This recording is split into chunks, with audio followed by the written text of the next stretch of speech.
is about happiness. And you can't get this wrong. And this is for just to go around very quickly, the three of us, and just to tell a very brief story. I mean, just a couple of minutes. Initially, about a time when you were happy.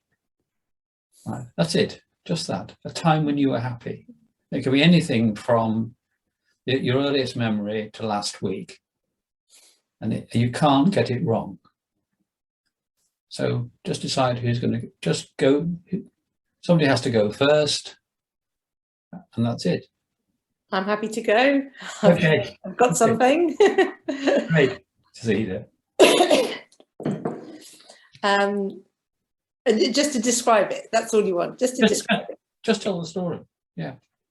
So the story is I've been doing various jobs, and I was working for a charity that I didn't feel like I fitted there. And it was a permanent job with a reasonable salary.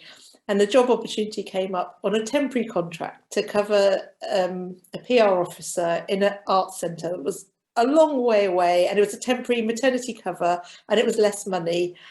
And I went there and I had the job interview, and they offered me the job, and I took it. And everybody where I worked just thought I was mad to leave for a temporary contract, less money, further away. They were like, why on earth are you doing this?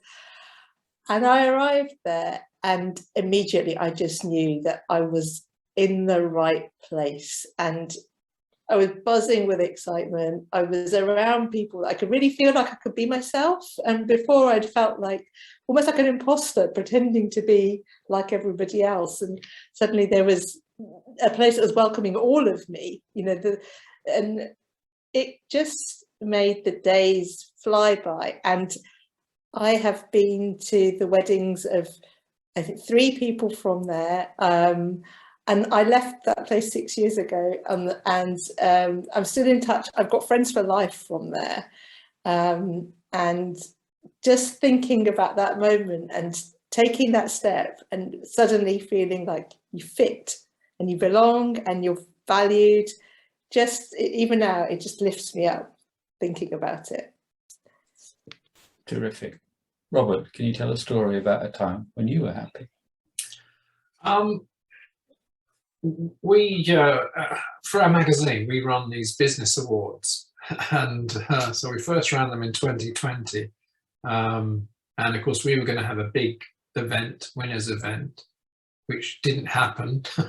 So we announced the winners in pre-recorded online videos, and we've run them again in 2021, and we hope to have a big winners event again, which didn't happen. But what I did instead, I thought I want to do an online event, and it was really different.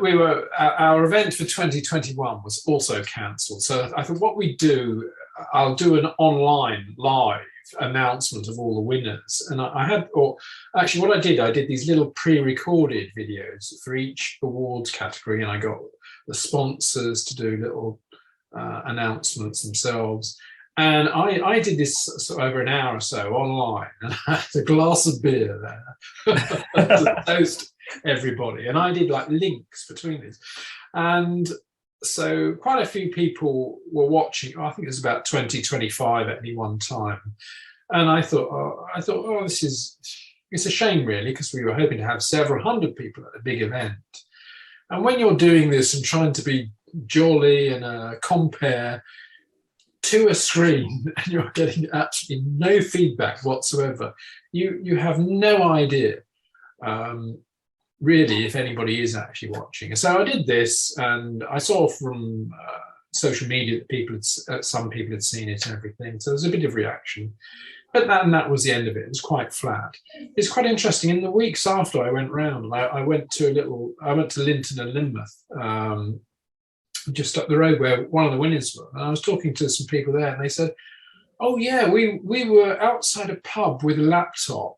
There was a group of us all around watching, and we were cheering. And several other people said this as well. And it just made me feel so happy, because when you've got no feedback of what's happening, and then sort of people say that, yeah, they were watching, they showed up as one person watching, but there was actually a group of them at the pub all having a great time, and it just made me think, oh gosh, that was all worthwhile. That was really good. Yeah, thank you. I'll tell you mine. This happened a very long time ago. Our first child was born in 1969, Tim, and he was in those days it was fashionable. He was born at home. So I think I just remember I think when he was about a day old, or maybe 2 days old, he was sitting on my hand. By the way, he had bright red hair, which was a bit of a shock to us.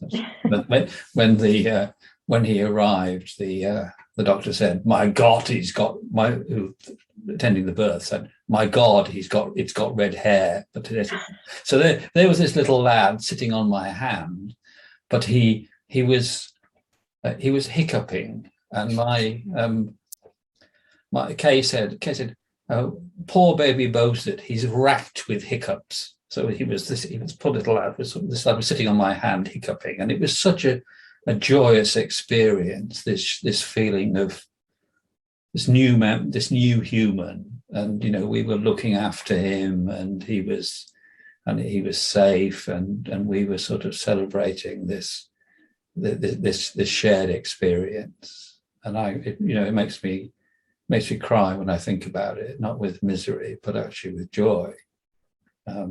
It was just amazing, that experience. So I said racked with hiccups, and it was so funny as well. Okay, to say, yeah. So that's that. So I'll now like to go around again on happiness, and this one is again can be really quick, and because this is about, if you can, tell a story when you made somebody else happy. In a way, Robert, you may have done it already because of your obviously people around the pub, you were making them happy. But a story when you made somebody else happy would be really nice. I know this is sometimes hard to think that you might have done this. I'll start, actually. I'll tell you one, because I was thinking about this, obviously. I was talking to Kay a few minutes ago, and she said one of the times that I made her happy was I said, I'll come out for a day. I've got a surprise. So she didn't know what it was. And we went to Market Harborough and via a few other places in Northamptonshire. And we went to visit the Corset Museum. There's a wonderful museum in Market Harborough, which is actually a museum of ladies' underwear from sort of almost from ancient times, really, until the current day. It's actually set in an old corset factory, and you can see, roll-ons and corselettes and Liberty bodices with little buttons, and it's in this really, really tatty sort of tatty building. I know you have to go upstairs, and it's all slightly creaky and Victorian, and just an amazingly interesting place. And Kay was just delighted that she was being taken out on this sort of magical mystery tour, and she had no idea where we were going.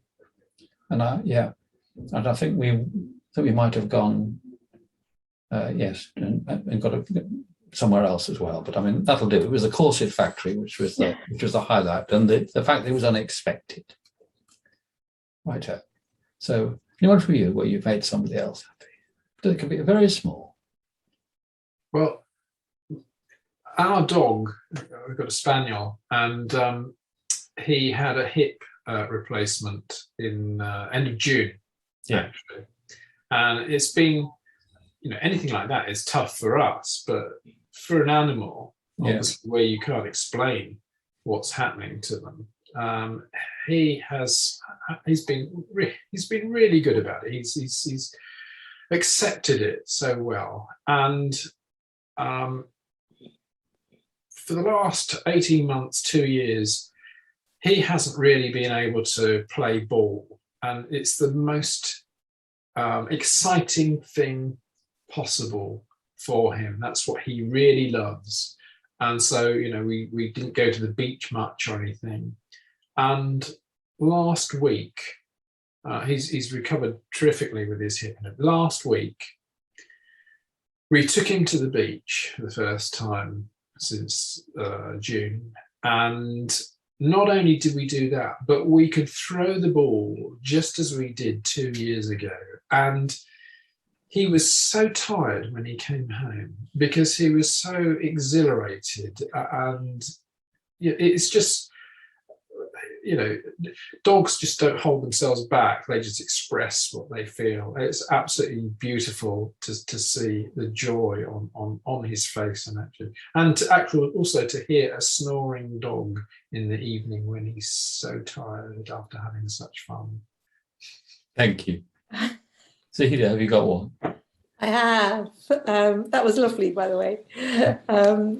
I was thinking about, it was my mum's 70th a couple of years ago, and my mum's one of these people that kind of almost prefers to sort of disappear into the background. And so this was just that me and my brother sort of arranged for a weekend of things all about her. And we took her to see her sister, and then we took her to a planetarium, and then we took her to a restaurant in London. And she was just like a child. She was beaming with excitement, and she kept saying, "It's too much, you've done enough, you've done enough." And it just kept on coming.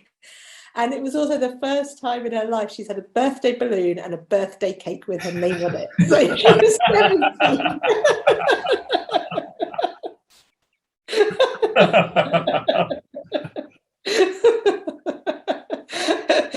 You've got to have it, haven't you, at some point? So yeah, made her very happy. Made me happy as well.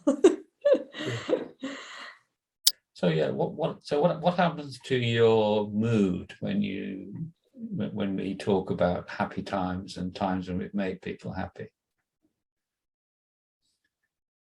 It just lifts you, I think. And also most of the things that we've talked about don't cost anything very much. Yeah. You know, they're very simple. I mean, Zahida's mum would probably have been happy with the balloon and the cake. She would have. Yes. Definitely.